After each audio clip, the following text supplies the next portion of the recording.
Hello guys, welcome to the alias. ये line हमेशा बोलता हूँ मैं। तो आज जो वीडियो कर रहे हैं इसमें हाइट एंड डिस्टेंसेस के हम कुछ इंपॉर्टेंट क्वेश्चंस करेंगे, बहुत ज़्यादा इंपॉर्टेंट क्वेश्चन है ना। इसमें ऑलमोस्ट आपके सारे टाइप ऑफ क्वेश्चंस कवर हो गए और इन्हीं में से कोई ना कोई क्वेश्चन आपको एग्जाम में 110% दिखने वाला है। मतलब ऑब्वियसली वैल्यू वगैरह चेंज हो रही होगी, थोड़ी बहुत लैंग्वेज चेंज कर लेगा क्वेश्चन की, लेकिन इसी टाइप के क्वेश्चंस आपको एग्जाम में दिखेंगे इस चैप्टर में, हाइट एंड डिस्टेंस। ठीक है। और इससे प्रीवियस वीडियो में मैंने क्या पढ़ा आपको, इससे प्रीवियस वीडियो में मैंने आपको इस चैप्टर का थोड़ा सा बस आप बोल सकते हो इंट्रोडक्शन दिया है या फिर कॉन्सेप्ट समझाया कि इस चैप्टर में बेसिकली है क्या। पर आप क्वेश्चन के थ्रू ही ज़्यादा चीज़ों को समझ पाओगे। ये वीडियो बहुत ही ज़्यादा इंपॉर्टेंट है, एंड तक जरूर देखना और अच्छे से इसको करना। ठीक है। ठीक है, तो हम क्वेश्चन प्रैक्टिस करेंगे, फिर आपको चैप्टर कंप्लीट। ध्यान रखना ये क्वेश्चंस अच्छे से देखना, समझना मैं कैसे कर रहा हूँ, अप्रोच सीखना आपको। ठीक है, चलते हैं हम सीधे क्वेश्चंस में। सारे एक एक क्वेश्चन इंपॉर्टेंट है, एक एक क्वेश्चन आपके एग्जाम पॉइंट ऑफ व्यू से हद से ज्यादा इंपॉर्टेंट है, बार बार बोल रहा हूं। शुरू करते हैं। पहला क्वेश्चन, पानी पी। पहला क्वेश्चन कह रहा है, in the figure AB is a 6 meter high pole and CD is a ladder। Ladder मतलब क्या होती है, सीढ़ी, हमारी सीढ़ी है। तो कह रहा है, ये डायग्राम भी दे रखा है इस क्वेश्चन में, तो कि ये एक फिगर है जिसमें जो AB है, ये AB एक पोल है 6 मीटर हाई का। तो मतलब ये A और B, मतलब यहाँ तक ये पोल है, कितने मीटर हाई है, ये पूरा इसकी हाइट है इस पोल की 6 मीटर। क्वेश्चन में इसने दे रखा है। और क्या रखा है कि सीढ़ी एक लैडर है, ये सीढ़ी ये वाली, ये जो ये क्या है, लैडर सीढ़ी है ये। मतलब इमेजिन करो ना, ऐसे एक पोल खड़ा हुआ है, उसके ऊपर ऐसे टेढ़ी करके सीढ़ी लगा रखी है और वो एंगल बना रही है 60 डिग्री हॉरिजॉन्टल के साथ, जो यहाँ दिखा रखा है हॉरिजॉन्टल यानी BC, इसके साथ ये 60 डिग्री का। और ये पोल पे D पॉइंट पे जा रही है, वो ये बता रखा है। और ये AD की हाइट भी बता रखी है 2.54 मीटर। तो ये पूरा AB तो 6 मीटर है, और ये जो AD की हाइट है ये बता रखी है 2.54। तो यहाँ से आप ये वाली हाइट बता सकते हो, और ये DB की हाइट भाई टोटल 6 है, AD 2.54 है। तो ये DB यानी कि DB या BD जो भी बोल लो, वो क्या होगा, 6 माइनस 2.54। तो 6 माइनस 2.54 क्या होता है, मतलब ये वाली हाइट जो मैं ये ऑरेंज कर रहा हूँ ना, ये वाली हाइट क्या होगी, ये पूरी 6 में से 2.54 हटाओगे, वही ये हाइट होगी। तो 6 माइनस 2.54 हो जाएगा आपका 3.46 है ना। तो ये हो गई 3 अब हमसे क्वेश्चन क्या पूछा है वहां पर आते हैं, पहले तो मुद्दे की बात पे आते हैं। क्वेश्चन हमसे पूछा है कि लेंथ ऑफ ए लैडर, मतलब ये जो लैडर है ग्रीन कलर की जो मैंने बनाई सीढ़ी, इसकी लेंथ पूछ रहा है हमसे। तो बस आप मुझे एक बात बताओ, आपको ये वाली लेंथ पता है, ये राइट एंगल ट्राइंगल बन रहा है ना। हमेशा ध्यान रखना हाइट एंड डिस्टेंस में बस राइट एंगल ट्राइंगल बनेगा, और एंगल 30 डिग्री, 60 डिग्री और 45 डिग्री, इन्हीं में घूमेंगे। ये 3 एंगल होंगे, इसके अलावा और कुछ नहीं होगा। 60 45, ठीक है, इन्हीं एंगल्स में बातें घूमेगी। तो आपको ये ग्रीन वाली यानी कि लेडर की लेंथ बतानी है। तो मुझ और एंगल दे रखा है आपको 60 डिग्री, एंगल दे रखा है आपको 60 डिग्री। तो आपको पता है, मैंने जब आपको थ्योरी पढ़ा रहा था इस चैप्टर की, तो मैंने आपको बताया था साइन थीटा क्या होता है, परपेंडिकुलर अपॉन हाइपोटेनस। ये आपको याद होना चाहिए। और लिख देता हूँ सारे एक बार, sine theta perpendicular upon hypotenuse, cos theta होता है बेस अपॉन हाइपोटेनस, और टेन थीटा, ये लास्ट बार लिख रहा हूँ मैं, मतलब इस वीडियो में लास्ट बार लिख रहा हूँ। उसके बाद टेन थीटा होता है परपेंडिकुलर अपॉन बेस, ठीक है। और कॉसेक साइन का रेसिप्रोकल होता है, यानी कि हाइपोटेनस अपॉन परपेंडिकुलर। सेक कॉस का रेसिप्रोकल होता है, यानी हाइपोटेनस अपॉन बेस। और कॉट टेन का रेसिप्रोकल होता है, यानी बेस अपॉन परपेंडिकुलर, ठीक है। तो ये याद रखना। तो हमें हमें बतानी है ग्रीन वाली, यानी कि ये लेडर की लेंथ। तो हम इस साइन वाला एंगल ये वाली यूज करेंगे, क्योंकि हमें परपेंडिकुलर पता है और ये हाइपोटेनस होती है। परपेंडिकुलर के सामने वाली हाइपोटेनस होती है ना, और ये एंगल के सामने वाला परपेंडिकुलर। ये सब मैं समझा चुका हूँ तुम्हें, प्रीवियस वीडियो देख लेना इसके, अगर ये सब चीज़ों में कंफ्यूजन है तो पहले प्रीवियस वीडियो आप जाके जरूर देख लेना, ठीक है। तो क्या बोल रहा था मैं, हाँ। तो अब हमें पता है साइन थीटा होता है परपेंडिकुलर अपॉन हाइपोटेनस। थीटा क्या है यहाँ पर 60, साइन 60 इक्वल्स टू परपेंडिकुलर, यानी ये 3.46 अपॉन हाइपोटेनस, यानी कि लैडर की हाइट जो हमें निकालनी है। तो लैडर की हाइट CD है, CD। तो बस अब इसको सॉल्व कर दो, आपका आंसर आ गया। तो साइन 60 की वैल्यू आपको पता होनी चाहिए, ट्रिग्नोमेट्री में साइन 60 की वैल्यू होती है 3/2, और ये 3.5, और ये CD यानी कि लैडर की लेंथ। बस अब इसको सॉल्व कर दो, ये CD उधर जाए चल जाएगा, तो ये हो जाएगा 3.46 इंटू 2 अपॉन √3, 3.46 इंटू 2। और क्वेश्चन में हमें दे रखा है कि √3 की वैल्यू 1.73 ले लो, ये बता रखा है। तो बस अब इसको मैथमेटिकली सॉल्व करने का काम है, वो आप कर सकते हो। ब्लू कलर से कर रहा हूँ मैं, 3.46 इंटू 1.73। अगर आप ध्यान से देखो ना, बिल्कुल ध्यान से देखो, आप थोड़ी सी मैथ्स को आंखें खोल के समझो, तो ये 2 टाइम्स चल जाएगा 1.73। ये देखो, पहले तो ये डेसिमल से डेसिमल हट गया, तो ये 173 इंटू 2 ही होता है 346। 173 इंटू 2 3 6 समझो 14। ये 2 टाइम्स कट जाएगा पूरा पूरा, और 2 इंटू 2 4।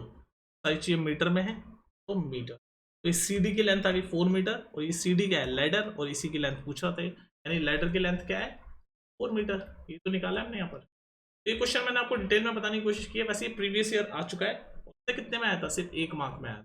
1 मार्क का क्वेश्चन है, 2016 में आया था, ठीक है। तो यार डिटेल में मैंने समझाने की कोशिश की है। अब आने वाले क्वेश्चन में थोड़ा सा मतलब डिटेल में बढ़ाऊंगा, पर थोड़ा सा मैं जल्दी करूंगा, ये फॉर्मूला वगैरह बार बार नहीं बताऊंगा, तो इस पे नजर मार लो, ठीक है।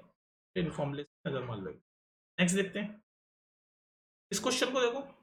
The angle of depression of 2 ships from the top of a lighthouse and on the same side of it are found to be 45 degree and 30 degree. If the ships are 200 meter apart, find the height of the lighthouse. तो question ये बहुत complicated सा लग रहा है, पर है नहीं। कह रहा है कि एंगल ऑफ डिप्रेशन है 2 शिप्स का, 2 शिप का एंगल ऑफ डिप्रेशन है, कहां से हो रहा है, लाइट हाउस के टॉप से। हम ऐसे बना देते हैं, लाइट हाउस बनाते हैं पहले, ऐसे ये बना दिया मैंने, लाइट हाउस बन गया, लाइट हाउस, ठीक है। इसके टॉप से हमने 2 शिप, मान लो एक शिप यहां पर है, S1 और S2 नाम, एक शिप, और उनका जो एंगल कितना कितना है, 45 डिग्री और 30 डिग्री एंगल ऑफ डिप्रेशन हो रहा है। तो अब ध्यान रखना है, एंगल ऑफ डिप्रेशन कैसे होता है, ऊपर एक इमेजिनरी हॉरिजॉन्टल होता है, मैंने बताया था, और ऐसे बनता है एंगल ऑफ डिप्रेशन, और ये बनेगा, और ये ग्राउंड है, मतलब शिप है तो पानी है, पानी मान के चल लो, S1 और S2। और कितना कितना एंगल है, 45 डिग्री और 30 डिग्री। तो यहाँ एंगल, वैसे असलियत में तो एंगल कहाँ बनते हैं, ऊपर ये हॉरिजॉन्टल के साथ बनेगा, ऐसे है ना, ऊपर आपका हॉरिजॉन्टल के साथ बनेगा, ऐसे और ऐसे, ये बनेंगे 2 एंगल। लेकिन आपको हमेशा क्वेश्चन सॉल्व करने के लिए ना ये एंगल नीचे बनाना पड़ेगा, और मैंने आपको एक कॉन्सेप्ट समझाया था कि ये ऊपर वाला एंगल नीचे आ जाता है, ऐसे अल्टरनेट, जैसे यहाँ ऊपर ये हॉरिजॉन्टल है, मान लो ये हॉरिजॉन्टल है, और ये एंगल बना, तो ये नीचे हॉरिजॉन्टल, नीचे जो जमीन है या पानी है उसके साथ ये बन जाता है, और ये जेड पे जो एंगल बनता है उसको बोलते हैं अल्टरनेट एंगल, और ये इक्वल होते हैं। तो आप डायरेक्ट जब भी एंगल ऑफ डिप्रेशन ऐसे ऊपर देखो ना, तो नीचे के साथ एंगल बनाना आपको आना चाहिए। तो अब जैसे ये 45 और 30 है, तो इसका मैं तुम्हें एक हिंट देता हूँ कि जो टावर है या शिप जो भी है, टावर है, जैसे इस केस में लाइट हाउस है, तो उससे जो पास वाला, उसके पास जो होता है ना, वो हमेशा ज्यादा होगा। तो इनमें से ज्यादा वाला एंगल कौन सा है, 45 या 30। ये याद करने का एक इजी तरीका बता रहा हूँ। अगर आपको डिप्रेशन को या नीचे उतारने में दिक्कत हो जाती है कि डिप्रेशन वाला एंगल कौन सा वाला 45 होगा, कौन सा 30 होगा, इसमें कंफ्यूजन हो जाता है बहुत बच्चों को। तो उसका सबसे एंड दे रहा हूँ कि जब भी ऐसे एंगल ऑफ डिप्रेशन होता है 2 पॉइंट का, तो जो ज्यादा वाला एंगल है, ज्यादा वाला एंगल है, वो टावर के पास वाला होगा। तो टावर के पास वाला 45 होगा, तो ये वाला एंगल 45 है, ये टावर के पास है ना, टावर या लाइट हाउस जो भी, ये वाला एंगल दूसरा 30 होगा। बस अब आपको ये मिल गए। अब एक और चीज इसने बता रखी है कि जो 2 शिप है S1 S2, इनका डिस्टेंस है 200 मीटर, मतलब यहां से यहां तक का डिस्टेंस भी बता रखा है 200 मीटर। तो यहां से ये टावर से या शिप, लाइट हाउस से, मैं बार बार टावर बोल रहा हूँ, लाइट हाउस से S1 तक का हम इमेजिनरी मान लेते हैं X, और ये जो शिप कह रहा हूँ सॉरी, लाइट हाउस है, इसको हम H मान लेते हैं। H बेसिकली ये लाइट हाउस की हाइट ही बतानी, बेसिकली हमें H की वैल्यू बतानी है। आपको पता चल रहा है ना, एंगल ऑफ डिप्रेशन ये बनता है, एंगल ये ऊपर है, लेकिन मैंने कॉन्सेप्ट आपको समझाया था प्रीवियस वीडियो में कि ऊपर बनता है, लेकिन ऐसे जेड पे जो एंगल बनते हैं, अगर आपको ये जेड वाला कॉन्सेप्ट समझ नहीं आया, प्रीवियस वीडियो देख। तो बेसिकली एंगल ऑफ डिप्रेशन ये ऊपर इमेजिनरी लाइन के साथ बनता है, पर हम उसी एंगल को नीचे उतार लेते हैं, क्योंकि वो दोनों एंगल इक्वल होते हैं। जहां पर ऐसे जेड बन रहा होता है ना, वो उनको बोलते हैं अल्टरनेट एंगल, और वो इक्वल होते हैं, मतलब जैसे ये वाला एंगल के बराबर आ जाएगा, और उसके बाद ये वाला एंगल ऐसे ऐसे। तो मैंने आपको इसका आसान तरीका बता दिया। अगर आपको ये सब समझ नहीं आ रहा, तो कि जब भी आप एंगल ऑफ डिप्रेशन हो, तो आप क्या करो, ऐसे 2 एंगल बनाओगे, तो जो टावर या शिप, लाइट हाउस इस केस में, जैसे उसके जो पास वाला जो एंगल होगा वो बड़ा वाला होता है, और जो दूर वाला एंगल होता है वो छोटा वाला होता है। ये आपको याद करने का आसान तरीका मैंने। अब हम अपना बस क्वेश्चन सॉल्व करेंगे। हमें हाइट निकालनी है लाइट हाउस की, ठीक है। हाइट निकालनी है, तो हमें परपेंडिकुलर और बेस दिख रहा है। परपेंडिकुलर हाइट हमें चाहिए, और बेस हमें दिख रही है कि भाई एक्स हमने मान ली, और हमने ये दे रखी है। परपेंडिकुलर अपॉन बेस का कॉन्सेप्ट होता है टेन थीटा में, हमने प्रीवियस क्वेश्चन में देखा ना कि टेन थीटा क्या होता है, परपेंडिकुलर अपॉन बेस। तो आपको ये भी पता चलना चाहिए कौन सा वाला मैं लूँ, साइन वाला लूँ, कॉस वाला लूँ, टेन वाला लूँ। मुझे टेन वाला लेना है। मैंने कैसे जज किया कि टेन वाला लेना है कि परपेंडिकुलर हाइट मुझे चाहिए और ये बेस है, बनता सिर्फ राइट एंगल ट्राइंगल ही है, ये सब राइट एंगल ट्राइंगल है, तो ये परपेंडिकुलर है और ये बेस है, तो यानी टेन थीटा वाला कॉन्सेप्ट लगेगा। तो अब लगा के दोनों में लगाएंगे, एक बार 45 डिग्री में लगा लेते हैं। तो इस 45 डिग्री में लगाऊंगा तो 10 45 टू परपेंडिकुलर, तो ये हाइट ही रहेगी h और बेस x होगा, ये x माना हमने ये लाइट हाउस से ये 45 डिग्री एंगल तक की इसको डिस्टेंस को हमने x माना, ये x हो गया। 10 45 की वैल्यू 1 होती है मुझे पता है, h/x। तो यहाँ से ये x उधर जाके 1 से मल्टीप्लाई होगा, तो x और h ये पहली इक्वेशन हमारी बन गई। ठीक है, अब ये 10 वाला कॉन्सेप्ट 30 डिग्री पे भी लगाएंगे, तो 10 30 इक्वल टू परपेंडिकुलर और बेस इस बार पूरा क्योंकि 30 दूर में है तो ये पूरा हो जाएगा 200 प्लस ये x, 200 प्लस x। कोई दिक्कत? 10 30 की वैल्यू क्या होती है? 10 30 की वैल्यू होती है 1/h 200 प्लस x। अब जरा ध्यान से देखो, हमें पता है हमें h की वैल्यू निकालनी है यानी हाइट की, और x और h हम फर्स्ट इक्वेशन में बता सके कि दोनों इक्वल है, तो इस x की जगह भी मैं h ही पुट कर देता हूँ क्योंकि बेसिकली मुझे h की वैल्यू निकालनी है। तो इस x की जगह भी मैं h पुट कर दूंगा, तो क्या बनेगा, दूसरे कलर से कर रहा हूँ, 1/√3 = 200 प्लस h। बस अब आप इसको सॉल्व कर दो, आपका आंसर आ जाएगा। h की वैल्यू सॉल्व कर रहा हूँ, 1/√3 = h अपॉन 200 प्लस h को क्रॉस मल्टीप्लाई करेंगे तो ये हो गया 200 प्लस h उधर जाके, और ये उधर √3h। ठीक है, अब आप क्या करोगे नेक्स्ट आप h वाले एक साइड ले जाओ, तो ये हो जाएगा 200 और ये हो जाएगा √3h माइनस h। तो यहाँ से h कॉमन ले लो, तो h अगर कॉमन लोगे तो बनेगा √3 माइनस 1 और ये हो गया 200। तो 200 इज इक्वल टू √3 माइनस 1, तो यहाँ से h की वैल्यू क्या होगी, 200 अपॉन √3 माइनस 1। तो ये आंसर है आपका, h is equal to 200 upon √3 minus 1। और सारी चीजें मीटर में होनी चाहिए, मीटर तो मीटर। अब कुछ बच्चे कहेंगे सर ये ऐसे क्यों छोड़ दिया, इसको आप सॉल्व करो √3 को। तो आप देखो एक काम और कर सकते, मैंने आपको प्रीवियस क्वेश्चन में बताया था कि √3 की वैल्यू होती है 1.73, ये याद ही कर लो आप, ये आपके हाइट एंड डिस्टेंस में √3 वाली चीजें बहुत आएगी, तो ये याद कर लो। √3 की वैल्यू होती है डेसिमल में 1.73। तो आप इस √3 की वैल्यू यहाँ पर डाल दो, 1.73 माइनस 1 होगा 0.73। इसको अगर आपको और सॉल्व करना है तो ये आगे यहाँ कर रहा हूँ, 200 अपॉन √3 की वैल्यू मैंने बोला 1.73 है, 1.73 माइनस 1 0.73, 200 अपॉन 0.73। इसको तो सॉल्व कर लोगे तुम, तो जब सॉल्व करोगे तो आपका अप्रोक्सीमेटली आएगा 273 मीटर हाइट आ जाएगी, 73 मीटर हाइट लाइट हाउस की हाइट। नहीं तो आप इसको वो भी कर सकते थे, रैशनलाइजिंग द डिनोमिनेटर, आपने पढ़ा है ना रैशनलाइज कैसे करते हैं, आ चुका हूँ मैं चैप्टर्स में। ये था, नेक्स्ट देख ले, समझ आएगा नहीं क्वेश्चन। इस क्वेश्चन को पढ़ते हैं, लंबा चौड़ा सा दिख रहा है पर ज्यादा मुश्किल नहीं है। हमें 2 ships are there in the sea on either side of the light house. तो बीच में लाइट हाउस है और दोनों साइड पे 2 शिप है। जैसे अभी प्रीवियस क्वेश्चन में हमने क्या देखा था, कनेक्शन बिठाओ, प्रीवियस क्वेश्चन में हमने क्या देखा, सेम साइड पे लिखा था ना, सेम साइड पे था शिप जो थी, लाइट हाउस था ऑरेंज वाला, और सेम साइड पे शिप थी S1 और S2, एक ही साइड में थी। लेकिन इसमें क्या है, इसमें क्वेश्चन में क्या कह रहा है, 2 शिप है on the either side of the light house. मतलब अगर मान लो ऐसे बीच में लाइट हाउस है,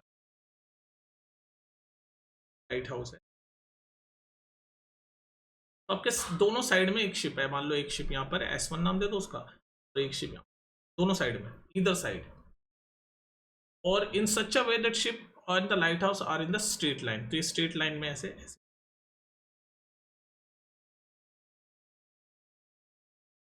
और आगे पढ़ो, जो कहता जा रहा है वैसे वैसे करते जाओ। तो कह रहा था angle of depression of 2 ships are observe from the top of the height of lighthouse are 60 degree and 45 degree. तो एक 60 डिग्री का एंगल, अब जैसे मान लो वही जब एंगल ऑफ डिप्रेशन होता है तो मैंने क्या बोला था, जैसे इमेजिनरी एक लाइन होनी चाहिए आपकी लाइन, उससे ऐसे एंगल बनता है। एक एंगल है आपका 60 डिग्री का, कहाँ से बनेगा, एंगल बनेगा 45 डिग्री। ये एंगल ऑफ डिप्रेशन है। लेकिन मैंने आपको क्या बताया था, हमें सॉल्व करना होगा तो हमें यहाँ नीचे चाहिए होगा ना एंगल, क्योंकि ट्रायंगल हमारा ये बन रहा है, देखो मैं व्हाइट कलर से, ट्रायंगल क्या बन रहा है हमारा, ऐसे ये बन रहा है right angle triangle, light house की और ऐसे राइट एंगल ट्रायंगल, तो हमें यहाँ एंगल चाहिए होगा। तो बेसिकली ये देखो जेड बन रहा है, देखो मैं आपको बना के दिखाता हूँ येलो कलर से, जेड जेड जेड बन रहा है ना, जेड बन रहा है। तो जो ये एंगल 60 है वो ये एंगल 60 होगा, मतलब ये दोनों एंगल सेम है क्योंकि अल्टरनेटिव एंगल है। तो ये जेड यानी कि ऐसे, मैंने आपको लाइन्स एंड एंगल्स में 9th में आपको पढ़ाया था, नहीं तो अभी तक आपको समझ आना चाहिए, जहाँ पर जेड बनता है ये दोनों एंगल अल्टरनेट एंगल होते हैं, इक्वल होते हैं। तो ये जो 60 है वो मैं यहाँ भी लिख सकता हूँ, और यहाँ क्यों लिखता हूँ, क्योंकि मेरे को ये राइट एंगल ट्रायंगल में एंगल चाहिए ताकि मैं क्वेश्चन अपना सॉल्व, ये ऊपर तो ये बाहर की तरफ है तो वहां से मेरा एंगल सॉल्व होगा नहीं। ये समझ आ गया। बस सिमिलरली आपको एंगल मिल गया 60 डिग्री का एंगल, यहाँ पर लिख लो, और सिमिलरली यहाँ पर भी वही चीज होगा, ये जेड पे ये 45 है तो ये भी, तो ये दोनों एंगल मिल गए। ये S1 है, शिप इसको S1 मान लो यहाँ, ठीक है। ये क्वेश्चन है आपका, और हमसे क्या पूछ रहा है, if the height of the light house is 200 metre. इस बार हमें लाइट हाउस की हाइट दे दी 200 मीटर, मतलब ये जो है 200 मीटर में, 200 मीटर किसकी, ये हाइट हमें पता चल गई। तो हमसे पूछ क्या रहा है ये, हमसे पूछ रहा है find the distance between the two ship, मतलब ये डिस्टेंस पूछ रहा है हमसे इस बार। तो इसको मैं x मान लेते हैं, तो बेसिकली ये दो शिप यानी S1 और S2 के बीच में जो डिस्टेंस है ये पूछ रहा है हमसे x। तो पूरा S1 S2 को x मान लेते हैं, लेकिन ये दो ट्राइंगल है तो हम छोटे छोटे दो भी मान लेते हैं। मान लो इसको मान लेंगे हम x1 और इसको x2, तो x1 प्लस x2 मिला के बड़ा कैपिटल X है, इसको कैपिटल X मान ले। तो हम पहले ये लेफ्ट 60 डिग्री वाला ट्राइंगल को सॉल्व करते हैं। तो हमें बेस चाहिए, बेसिकली इसके बेस चाहिए, तो बेस चाहिए, परपेंडिकुलर हमें पता है, और बेस चाहिए तो वही tan वाले कॉन्सेप्ट लगेगा। tan थीटा होता है परपेंडिकुलर अपॉन, tan थीटा क्या होता है परपेंडिकुलर अपॉन बेस। तो यहाँ पर परपेंडिकुलर हमारा ये रहा, ये टावर या लाइट हाउस, जिसके पहले तो tan थीटा क्या है, इस लेफ्ट वाले में डाल लें, दो बार लगाएंगे हम ये, पहले लेफ्ट वाले 60 डिग्री वाले ट्राइंगल में लगा रहे हैं, राइट एंगल ट्राइंगल।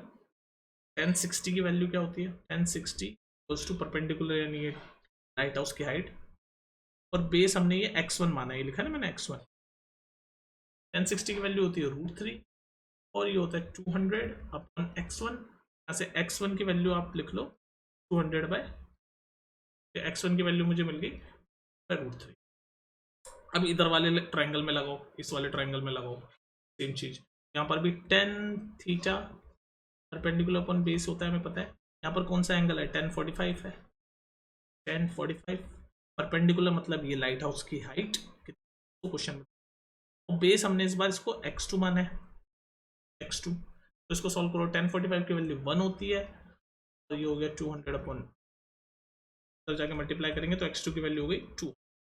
तो हमें x1 की वैल्यू पता चल गई 200 बाय √3, x2 की वैल्यू पता चल गई 200, और हमें क्या निकालना था, हमें निकालना है find the distance between the two ship, मतलब हमें तो पूरा ये x, ये जो कैपिटल X है इसकी वैल्यू निकालनी है, यानी कि x1 जो मैं डार्क कर रहा हूँ x1 प्लस x2, इन दोनों को हम ऐड करेंगे तभी दोनों शिप की डिस्टेंस पता चल जाएगा मुझे। तो x1 प्लस x2 कितना होगा, सॉल्व कर लो। x1 ये रहा, मैं यहाँ सॉल्व कर रहा हूँ, 200 प्लस x1 है 200 बाय √3 प्लस 200, तो सॉल्व कर दो, यही आपका आंसर। तो 200 बाय √3 प्लस 200 जो भी होगा वही आपका आंसर होगा। इसको सॉल्व कर लो आप मैथमेटिकली। मैं आपको √3 की वैल्यू बता चुका हूँ, √3 की वैल्यू होती है 1.73, याद कर लो, इस चैप्टर में बहुत काम आएगी आपको।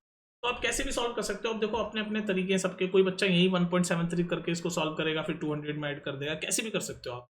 मैं क्या कर रहा हूँ, इसमें 200 कॉमन ले लिया मान लो, तो यहाँ बचा 1/√3 प्लस 1, 1/√3 प्लस 1, 1/√3 प्लस 1, यहाँ पर अगर मैं इसको आप क्या करूँ 1/√3 प्लस 1 है ना, तो मैं तो रैशनलाइज करता हूँ, रैशनलाइज से चीज़ें ईजी हो जाती है। रैशनलाइज करना आता है आपको, तो नीचे जब अगर डिनोमिनेटर में रूट होता है तो ऊपर नीचे हम रूट से अपोजिट साइड वाले रूट से वो कर देते हैं, ये रैशनलाइजेशन का कॉन्सेप्ट है। अगर ये नहीं आता तो आप सिंपल अपने नॉर्मल मैथ से कर सकते हो कि √3 की वैल्यू 1.73 डाल के यहाँ पर सॉल्व कर लो, आप अपने हिसाब से कर सकते हो, कोई ऐसी दिक्कत वाली बात नहीं। वैसे यहाँ से आप करोगे तो 200 1/√3 यानी कि 0.73 की वैल्यू पुट कर एलसीएम किया तो 1 प्लस 1.73, तो 1 प्लस 1.73 होता है 2.73, 2.73 ऊपर हो गया और नीचे 1.7, 200 इंटू 2.73 मिल गया, 200 इंटू 73, मैथ्स चल रही है, लंबा खिंच रहा है, 200 इंटू 273 अपॉन 173 तो सॉल्व कर दो, 200 इंटू 273 अपॉन 173 जो भी होगा वही आपका आंसर, जो भी होगा वही आपका आंसर होगा। ठीक है, मैं आपको बताता हूँ इसका अप्रोक्सीमेटली, ऐसे कुछ बच्चे यहाँ भी छोड़ देते हैं, यहाँ छोड़ सकते हो आप, लेकिन मार्क्स काट ले, आप चेकर के ऊपर डिपेंड करती है चीज़ें है ना। पर मैं रिकमेंड करूंगा कि √3 की वैल्यू 1.73 डाल के आप रैशनलाइज करो तो ज़्यादा इजी होगा। ठीक है, तो 315 अप्रोक्सीमेटली इसका आंसर होगा। कौन से आप समझ गए ना, ये नॉर्मल मैथ्स है, प्रैक्टिस कर लो, कई बार चीज़ें याद भी हो जाती है। नेक्स्ट देख लेते हैं, इस क्वेश्चन को देखो, the angle of elevation of the top of a building the foot of a tower.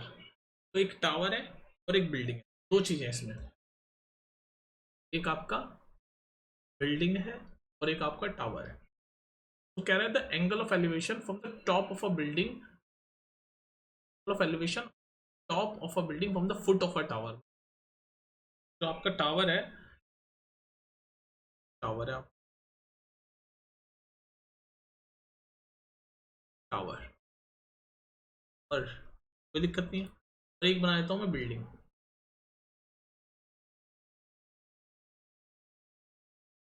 Building लिख पाऊंगा मैं, आप समझ जाओ बिल्डिंग। ठीक है, तो ये टावर बना दिया मैंने, बिल्डिंग बना दिया ऑब्वियसली। ठीक है, कोई दिक्कत। अब हमसे क्या कह रहा है वो पढ़ते जाओ। कह रहा है the angle of elevation of the top of a building from the foot of a tower, मतलब फुट ऑफ अ टावर से बिल्डिंग के टॉप पे एंगल ऑफ एलिवेशन बन रहा है, एंगल ऑफ 30 डिग्री का, 30। ठीक है,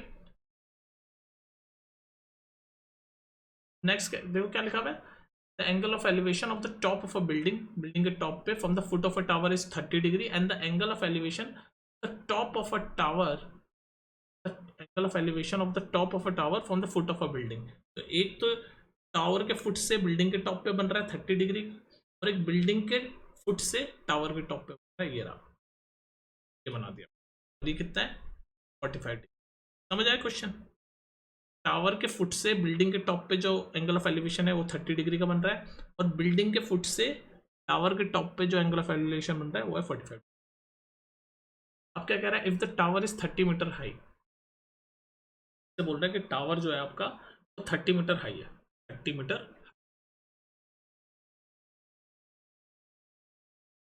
30 मीटर इसकी हाइट बता दी भाई इसने। और हमसे क्या पूछा, find the height of a building, ये पूछ रहा है। अच्छा, ये मैंने बिल्डिंग छोटी बना दी, इसको ये मैं समझ लेना कि इससे छोटी आएगी, बड़ी भी आ सकती है छोटी भी आ सकती है, तो सिर्फ मैंने फिगर बनाया, कुछ भी हो सकती है, हमें नहीं पता। ठीक है, हमें बिल्डिंग की हाइट पूछ रहा है, यहाँ पर भी दो हमारे राइट एंगल हम लगाएंगे अपना कौन सा, हमें ये चाहिए। और अब हम बेस तो पता नहीं है, तो बेस हम क्या करते हैं, बेस कॉमन ले लेते हैं, बेस को हम कॉमन ले लेते हैं। तो ये टावर और बिल्डिंग के बीच में है हॉरिजॉन्टल लाइन है, ये एक्स मान लेता हूँ, कोई दिक्कत नहीं, एक्स मान लिया मैंने। अब क्या करूँगा मैं, सबसे पहले मैं लगाऊंगा इस पे, ये जो ये वाला जो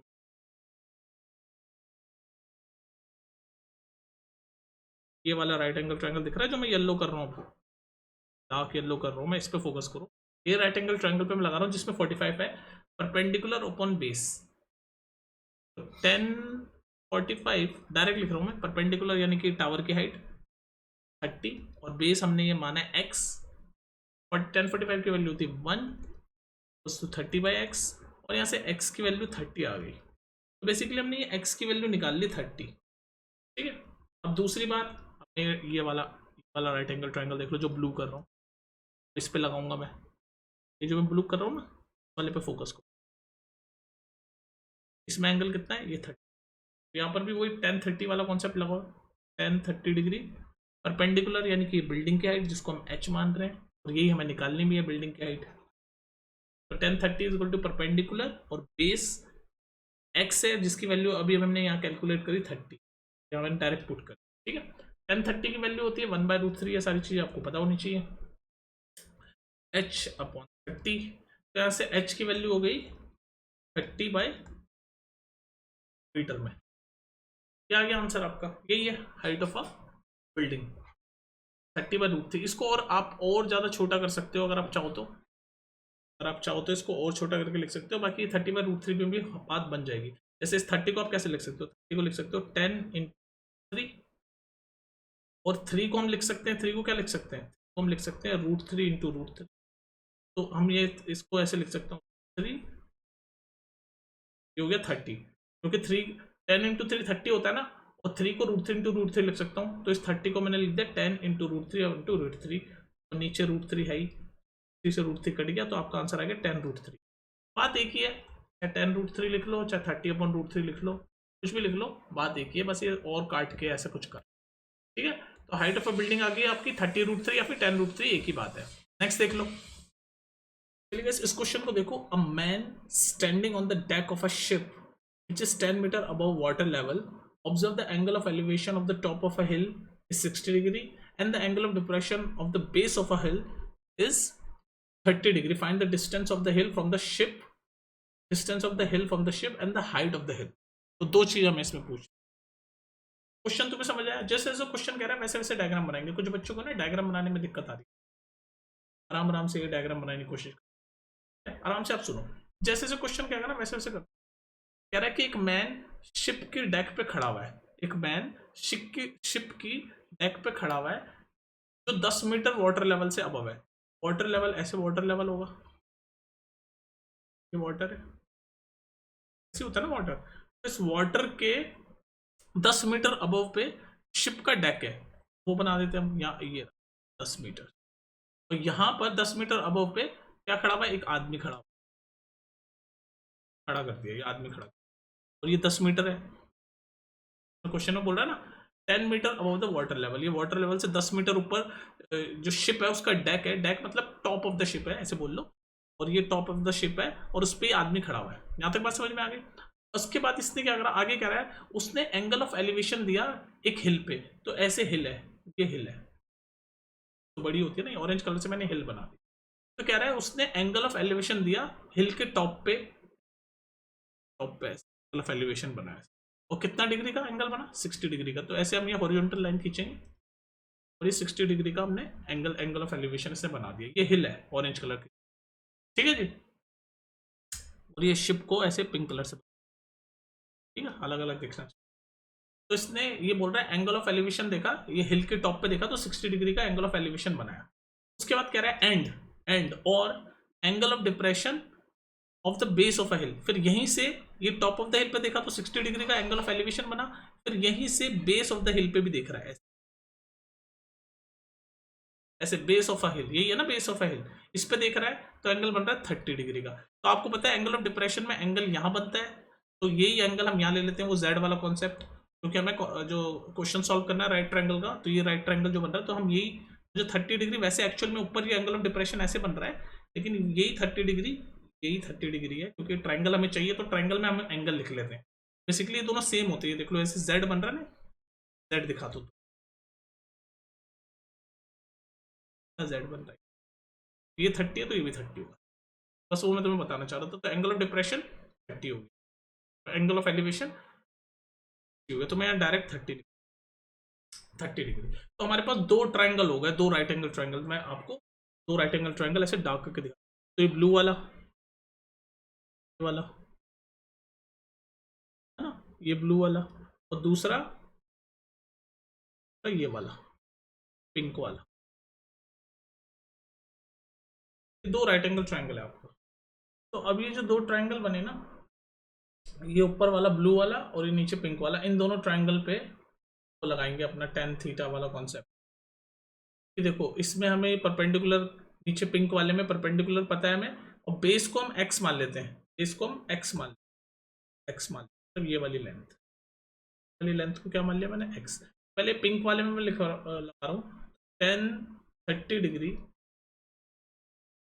तो पता है ना 10 थीटा परपेंडिकुलर अपन बेस होता है, अब लिखने की जरूरत नहीं होनी चाहिए। 10 थीटा परपेंडिकुलर अपन बेस होता है, तो 10 30 डिग्री गोज टू परपेंडिकुलर क्या है 10 मीटर, और ये बेस को हमने एक्स मान लिया। 10 30 की वैल्यू क्या होती है भाई? 10/x। तो यहाँ से x की वैल्यू क्या आ जाएगी? 10√3। आगे जी। अब जो ये ऊपर ब्लू वाला ट्रायंगल है इसमें भी सेम चीज लगाओ। इसमें ये 1060 डिग्री है, परपेंडिकुलर हमें पता नहीं, लेकिन अब हमें बेस पता चल गया, एक्स की वैल्यू पता चल गई। कोई टेन थीटा ये परपेंडिकुलर अपन बेस है, तो मैं डायरेक्ट लिख रहा हूँ 1060, इसका परपेंडिकुलर ये रहा, इस एक सेकेंड तो हम सपोज करो h मान ले, और ये वाली हाइट तो 10 है ही, हमें पता है, या दे रखी है कुछ 10 मीटर है ये वाली हाइट, क्योंकि ऊपर ब्लू वाला ट्रायंगल है तो ये वाली हाइट h मान लेते हैं। 1060 इज इक्वल टू परपेंडिकुलर ये वाला साइड, एंगल के सामने वाली साइड परपेंडिकुलर बता चुका हूँ में। और बेस ये पूरा, ये तो हम नीचे जो है, जो ये पिंक वाला बेस है वो ये ब्लू वाला बेस है, अलग थोड़ी ना है। तो बेस आपका x है जो हमने यहाँ निकाल लिया, तो 10√3, 1060 की वैल्यू होती है √3, h 10√3, तो ऐसे h की वैल्यू आ गई 10√3 टू √3 इंटू √3 3 होता है, और 10 इंटू 3 30 हो जाएगा। सब कुछ आपका मीटर में चल रहा है, ये 10 मीटर था, हाइट हो गई 30 मीटर। तब ये वाली ये ब्लू ये जो डार्क करो ये वाली हाइट आ गई 30 मीटर। हमसे क्वेश्चन में क्या पूछा था, find the distance of the hill from the ship, मतलब ये x, तो ये रहा डिस्टेंस ऑफ द शिप, ये वाला पार्ट तो 10√3 है। उसके बाद क्या पूछा था एंड, और क्या पूछा है द हाइट ऑफ द हिल, तो हाइट ऑफ द हिल क्या होगी बताओ जल्दी, ये 30 प्लस ये 10, हाइट ऑफ द हिल तो ये पूरी है ना, ये 30 हमने यहाँ निकाल दिया और ये 10 यहाँ पर क्वेश्चन में दे रखी थी, तो 30 plus 10 height of the hill कितनी हो गई 40 मीटर, ये वाला answer 40 metre height of the hill, distance है 10। ठीक है, हो गया सॉल्व क्वेश्चन। नेक्स्ट देख लो जल्दी से, चलिए इस क्वेश्चन को देखो।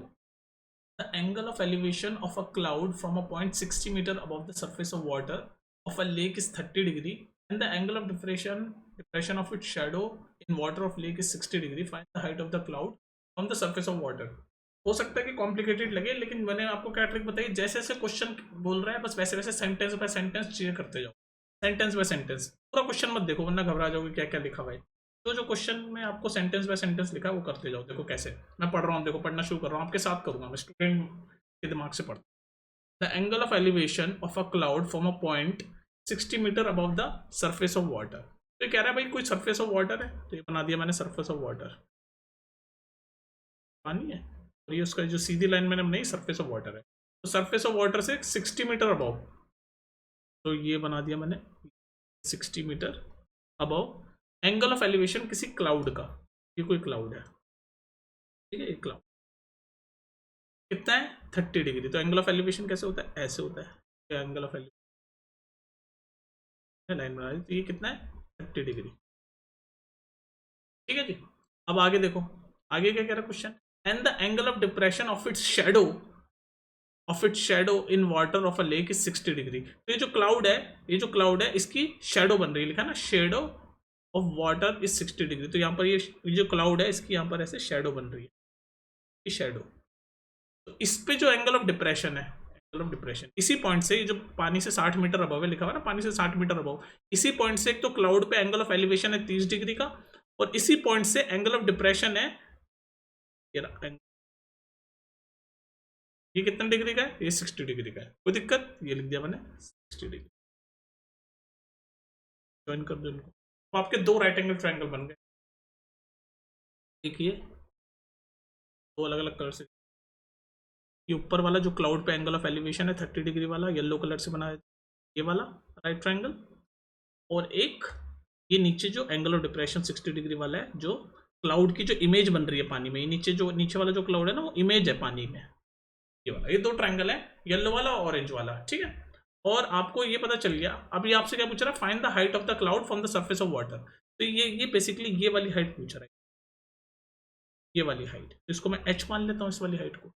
अब आपको पता है कि ये यहाँ से यहाँ तक, ये मैं जो डार्क कर रहा हूँ अभी पिंक कलर से, यहाँ से यहाँ तक तो 60 है, ये क्वेश्चन में दे रखा है, ये पूरा अगर h है, ये पूरी हाइट अगर h में मान रहा हूँ और ये 60 है, तो येलो वाली कितनी हो गई, येलो वाली कितनी हो गई h माइनस 60, भाई ये पूरा h है हाइट, और ये 60 है क्योंकि ये भी 60 है, सामने सामने 60 होगी ना, तो ये ऊपर वाली येलो वाली हाइट हो गई h माइनस 60। ठीक है जी, और दूसरा आप क्या काम करो, ये जो हॉरिजॉन्टल है इसको आप x मान लो। अब आप क्वेश्चन सॉल्व करो, दो ट्रायंगलों को सॉल्व कर दो। पहले मैं येलो वाला सॉल्व करता हूँ, येलो कलर से, तो येलो में 10 वाला ही लगाऊंगा। 10 थीटा क्या होता है, परपेंडिकुलर अपॉन बेस, तो यहाँ पर एंगल कौन सा है 30 डिग्री, तो टेन 30 डिग्री परपेंडिकुलर क्या होगा इसका, ये येलो वाला h माइनस 60, और बेस हमने क्या मान रहे हैं x मान लिया, तो ये टेन 30 की वैल्यू क्या होती है 1/√3। अब इसको सॉल्व कर रहा हूँ बस मैं, और हो गया h माइनस 60 x, और x की वैल्यू यहाँ से निकाल लेते हैं, बेस की वैल्यू x क्या बेस, तो उसकी वैल्यू हो गई √3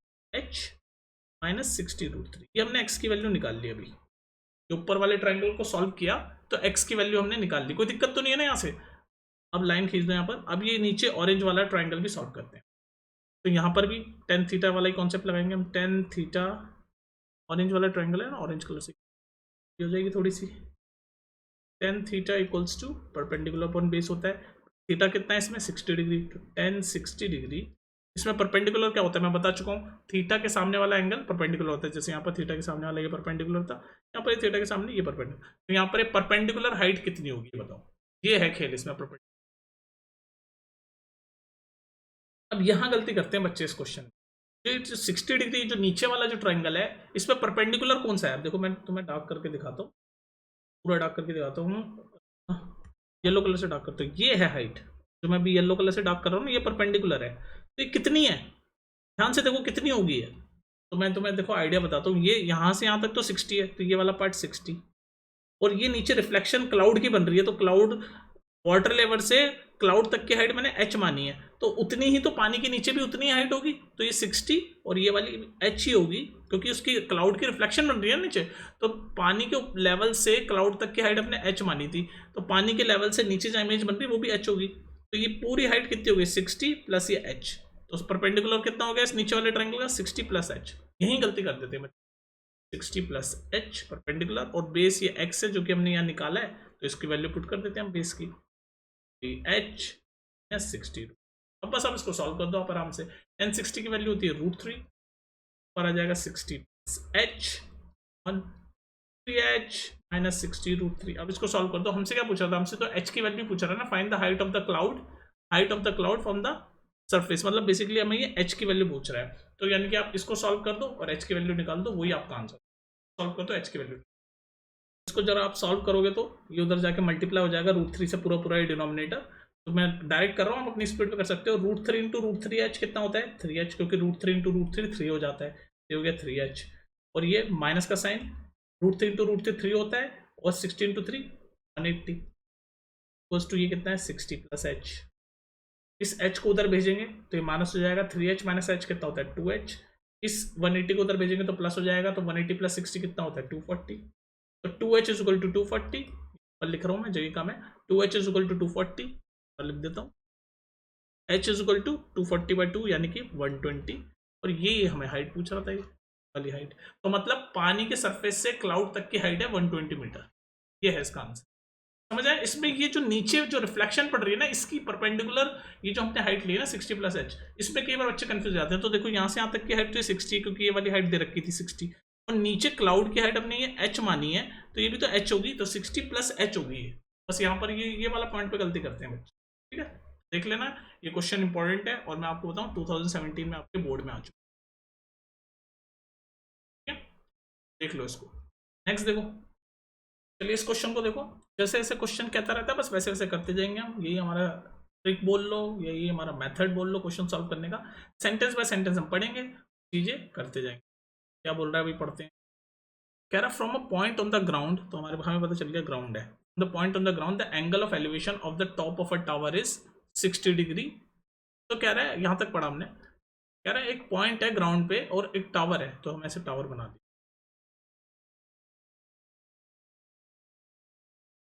कोई दिक्कत। तो कह रहा है इस मान लो ये पॉइंट से इस टावर तक का जो एंगल ऑफ एलिवेशन है वो 60 डिग्री, ये बना दिया मैंने 60 डिग्री एंगल, ठीक है जी। उसके बाद क्या कह रहा है, नेक्स्ट चीज क्या बोली इसने, from a point 40 metre vertically above the first point. तो फर्स्ट पॉइंट हमारा ये था, इससे 40 मीटर ऊपर, तो ये लो जी 40 मीटर ऊपर, 40 मीटर ऊपर इससे लिखा हुआ ना, from a point 40 metre vertically above the first point of observation. तो फर्स्ट पॉइंट ऑफ ऑब्जर्वेशन से 40 मीटर अबव से एक और एंगल ऑफ एलिवेशन है टावर के टॉप पे, उस पे 30 डिग्री का है। तो यहां से भी टावर के टॉप पे आप एंगल ऑफ एलिवेशन ले रहे थे, ये वाला 30 डिग्री है, तो हम यहाँ ये हो गया हमारा, ठीक है जी। आपसे कह रहा है find the height of a tower, मतलब ये हमें हाइट चाहिए, h मान लेते हैं इसको, and the horizontal distance between, ये वाला डिस्टेंस चाहिए वो x मान लेते हैं। क्वेश्चन समझ आ गया आपको? तो अब आपको बस ये क्या करना है, अब आपके पास दो ट्राइंगल हैं, एक ट्राइंगल तो येलो वाला पूरा प्रॉपर दिख ही रहा है आपको, और एक ही जो मैंने ब्लू कलर से बनाया ये वाला ट्राइंगल, ब्लू कलर से ट्राइंगल वो दिख रहा है। अब एक और चीज में आप जरा ध्यान से देख लो कि ये पूरी टावर की हाइट h है, और ये यहाँ से यहाँ तक की हाइट 40 है, ये वाली हाइट 40 तो बता रखा है ना 40 है, तो ये पूरा h है और ये वाली हाइट 40 है। तो जो ये ब्लू वाला जो ट्राइंगल बनेगा, इसको मैं ऐसे डार्क कर देता हूँ, ब्लू वाला ट्राइंगल को ऐसे डार्क कर रहा हूँ तो दिखे। तो ये जो ब्लू वाला राइट ट्राइंगल है, इसमें ये जो परपेंडिकुलर वाली साइड है इसकी क्या क्या लेंथ होगी, ध्यान से देखो, ये पूरा h है, ये 40 है, तो ये h माइनस 40 होगी ना, तो ये है h 40, ये ध्यान रखना है ये वाली साइड। अब दोनों ट्राइंगल में हम अपना 10 वाला कॉन्सेप्ट लगा देंगे बस। तो पहले येलो वाले में लगा रहा हूँ, येलो कलर से, तो 10 60 डिग्री परपेंडिकुलर, जिसको हमने h माना है, और बेस इसको x माना है। 10 60 की वैल्यू होती है √3 h बाय एक्स, तो यहाँ से x की यानी हॉरिजॉन्टल वाली वैल्यू निकाल लो, तो x की वैल्यू हो गई h बाय, कोई दिक्कत नहीं है, की वैल्यू हो गई h बाय। लाइन खींचो, अब ब्लू वाले ट्राइंगल में कराओ, ब्लू वाले ट्राइंगल में 10 30 परपेंडिकुलर क्या है, ये वाली साइड, जिसको मैंने पहले सॉल्व कर दिया कि पूरा h है, ये 40 है, तो इसकी परपेंडिकुलर साइड हो गई h माइनस 40, h 40 परपेंडिकुलर, और बेस अभी हमने निकाला h बाय √3, h बाय √3। अब इसको सॉल्व कर दो, 10 30 की वैल्यू कितनी होती है by √3 equals to h minus 40 h। अब तो बस नॉर्मल मैथ्स चल रही है, इसको सॉल्व कर दो, तो इसको उधर ट्रांसपोज करोगे तो ये हो जाएगा h बाय √3 है, तो नीचे √3 और ये नीचे √3, तो बस नॉर्मल मैथ्स चल रही है। अब इक्वल टू h माइनस 40, तो ये हो गया h बाई 3, √3 इंटू √3 3 होता है, तो h by 3 equals to h minus 40। ये 3 को उधर मल्टीप्लाई करेंगे तो यहाँ सॉल्व कर रहा हूँ इसी इक्वेशन को, जगह कम है, ये हो गया h, ये उधर जाके हो गया 3h माइनस 40 इंटू 3 120। बस अब इसको सॉल्व कर दो, ये h को उधर भेजेंगे तो 3h में से माइनस हो जाएगा 2h, और 120 को उधर भेजेंगे तो प्लस का साइन हो जाएगा, तो यहाँ सॉल्व कर रहा हूँ 2h equals to 120, h is equal to 120 by 2 यानी कि 60। तो ये वाला पार्ट तो हमने सॉल्व कर दिया क्वेश्चन का, find the height of a tower. तो ये h की जो टावर है, जो h हमने माना है, उसकी लेंथ है 60 मीटर, 60 मीटर, ठीक है। अब एक और चीज हमने इसने हमसे क्वेश्चन में पूछी है कि horizontal distance from the point of observation. Horizontal distance क्या होता है, ये होता है, यानी कि x की वैल्यू भी पूछ रहा है, तो h की वैल्यू में पता चल गई 60, ये x की वैल्यू में पुट कर दो, तो यहाँ पर पुट कर रहा हूँ मैं, x is equal to h की वैल्यू क्या है 60 बाय √3, कुछ मीटर में तो मीटर, ठीक है। हॉरिजॉन्टल डिस्टेंस है ना 60 बाय √3। इसको आप फर्दर और सॉल्व कर सकते हो, आपको पता है √3 की वैल्यू क्या होती है, याद कर लो, हाइट एंड डिस्टेंस में याद कर लो, √3 की वैल्यू बहुत कम 73। अगर आप ये 1.73 की वैल्यू डाल के भी सॉल्व कर सकते हो, मीटर्स डेसिमल में आपका आंसर आ जाएगा अराउंड 30, ठीक है। बाकी ये भी सही है आंसर।